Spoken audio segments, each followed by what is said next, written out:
Oh, okay, so we didn't have enough time to finish this yesterday, so I'm going to do this for you um, as quickly as I can so you can actually see how it's done.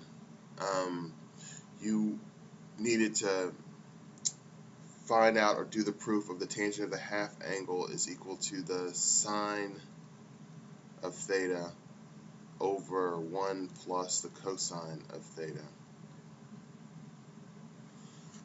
And so I'm going to start this proof by just dealing with stuff on this side.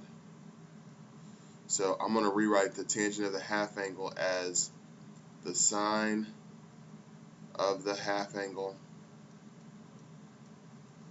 over the cosine of the half angle.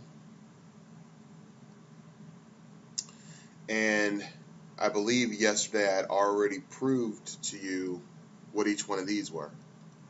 So the sine of the half angle is equal to the square root of 1 minus cosine theta over 2 divided by the square root of 1 plus cosine, and I'll put alpha here, alpha over 2. So I just used the definition for sine and cosine of the half angle.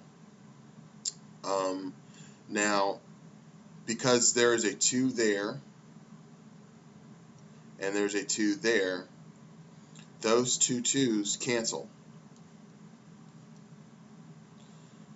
So you're left with the square root of 1 minus cosine theta over the square root of 1 plus cosine theta.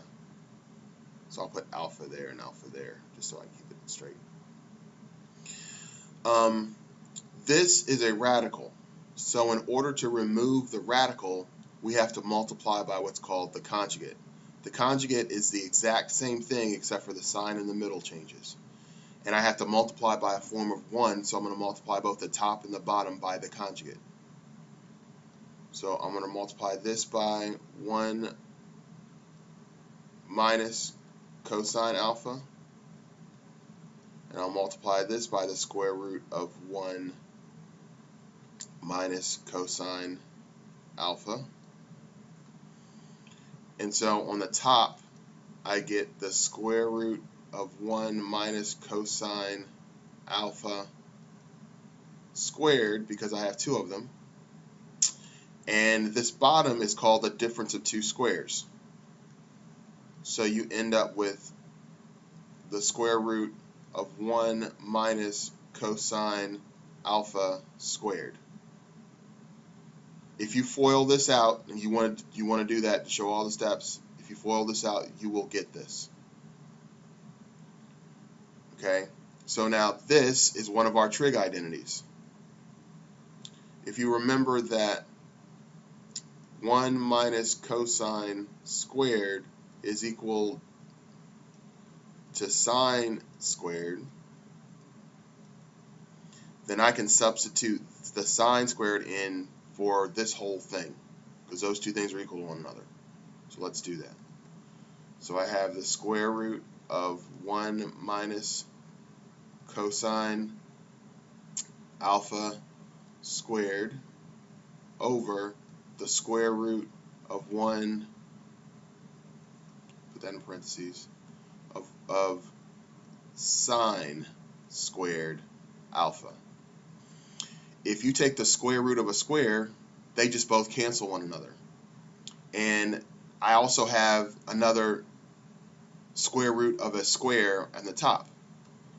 So that means that this is equal to 1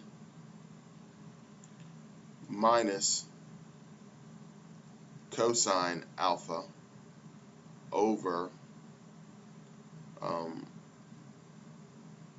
sine alpha.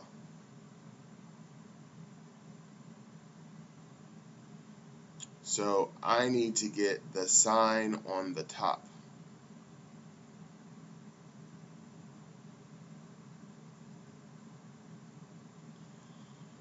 And I think this is one of the trig proofs that you actually had. This was the second one that you wrote for me. So we got to that one. So now I'm going to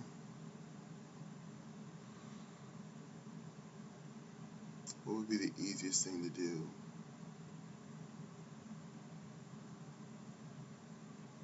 I'm going to multiply this one by the conjugate of that. So I'm going to take the top and the bottom and I'm going to multiply it by 1 plus cosine squared. And this will be 1 plus cosine squared. Let's see what happens when I do that. So on the top I get, sorry, that's not squared. That's just 1 plus cosine. So that's a form of 1. So on the top I get 1 minus cosine squared alpha. And on the bottom I get sine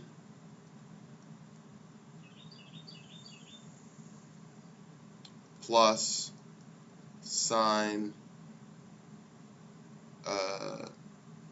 cosine alpha.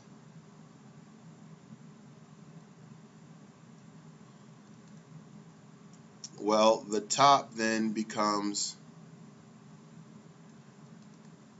sine squared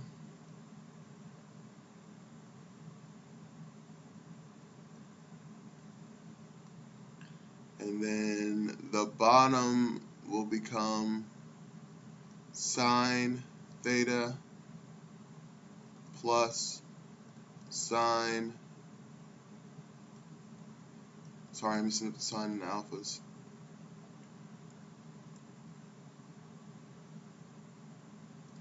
Cosine alpha.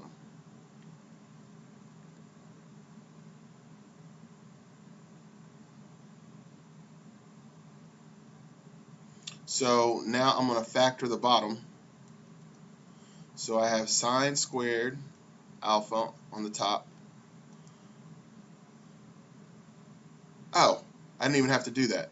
And then I have sine alpha on the bottom times 1 plus cosine alpha on the bottom.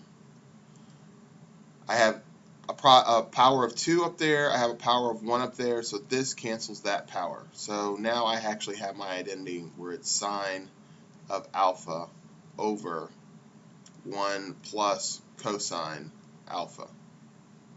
And so that's equal to the tangent of the half angle alpha. So you see, as part of the proof, you got both of those proofs that he wanted you to do. I hope that was helpful. If you have any other questions, I guess you can call me.